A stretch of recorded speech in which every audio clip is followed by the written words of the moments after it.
If anybody has a question for any of the first institutions in Flux speakers, please feel free to just throw up your hand and we'll pass a mic around and we can get that started. Anyone? Anyone? Hello. Great. Hi, my name is Candace. I'm also a Rutman grad. I think one of the outcomes that I took away from the three institutions was that design thinking and service design is very powerful in fostering a culture of change and sort of embracing the need to innovate internally. But I think in traditional institutions, it's tough to get there. It takes a long time to see that change or see the impact of that. So what's your advice to other institutions? How do they get to where you are, where they have a lab, where they have a small team of innovators? The metric of understanding that change and that culture of change is that I would say that outcome is even more important than the product or the service itself. How do you communicate those metrics or those outcomes upwards so that they invest in labs like yours? Yeah, that's a great question. And you're 100% right that especially in, I think, large institutions, it does take time. So I would say one thing is just keep in mind that it does take time. But I'd say another thing, and I think you actually touched on this as well, Jason. I once heard Claudia Kochka from P&G say, go where there's suction. And I think that so I started in Fidelity Labs 4 years ago, and at that time, Fidelity Labs itself was about 35 people, and now we're close to 135 people just 4 years later. And I think that one of the things that our growth strategy internally has really been to look for those key champions and advocates across the firm who have influence in other pockets of the firm. So once you start partnering and working with people who then become very strong advocates and champions for you, it begs more demand, and yet more demand, and yet more demand. And with each increase in demand, you also have more reasons to bring more people in, and your tribe gets bigger and bigger.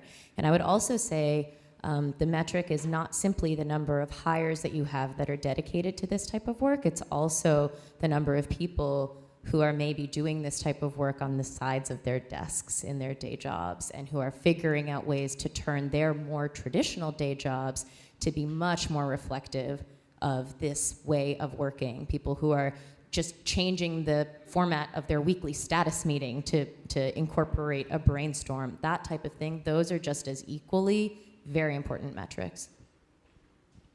Yeah, certainly, obviously echo that, and that was a great response. And you know, I think for the most part, ideas are easy. It's the delivery that's difficult, and the challenge of getting people to align to an idea and to actually, you know, make it happen is really tough. And so, as I mentioned, for us, you know, again, starting small and organic was great, and it starts to permeate throughout the organization over time.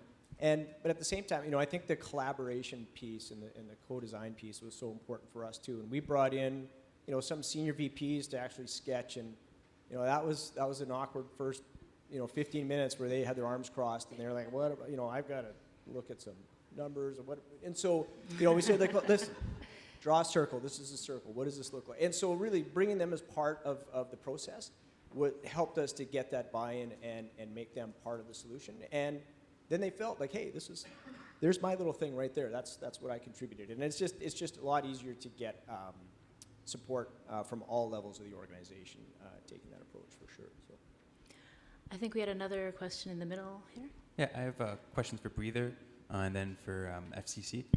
So for Breather, how do you guys come up with the various initiatives that you spoke about? Coffee Talk, all these initiatives. What's the process that you guys use in order to create these initiatives that you basically kind of outlined in your presentation? And then for FCC, one of the questions that came up were, what are some of the unresolved problems that you still have? I think you've been able to advance service design in the organization quite far, and it's really impressive to see. But what are the unresolved problems that are still lingering that you still have to, find solutions for? I think you might be disappointed to hear that there isn't like a magic process that we have for coming up with these initiatives, but many of them start out as a small passion project of one individual that has an idea, that becomes a reality. So it helps a lot to have champions internally. So our CTO is a huge champion of dog fooding. So it was his initiative to put together the coffee bot, and having champions to be able to put structures in place like all hands customer care is obviously completely vital. So so that's one thing. And then we have very frequent hack days. So a lot of these small initiatives often start on a hack day. Coffee bot came from a hack day, and then it became a reality after. But before it was a bot, it was an Excel spreadsheet. So start small, start with one person's passion project, and it usually snowballs from there. So I think for us, some of the challenges we still have is certainly applying service design and that experience from end to end, from the journey, even before the journey begins, I guess, when the need might spark itself to sort of where it ends with FCC and beyond. So, we've been able to influence some of those areas, some of those services that we've been able to so far, but it certainly isn't across the board. And so, we want to make sure that we have that consistent experience across channels, across touch points as much as possible. And we are just sort of making our way across some of those to influence them and try and make them as good of an experience as we can, both for the customer, but also for the employee that's delivering that as well, too. Any other questions? So we're about to move into a break, but before I do that, I'd very much like to thank our first block of speakers. So to Christine, Jason, Asha, Andrea, and Christine, thank you so much.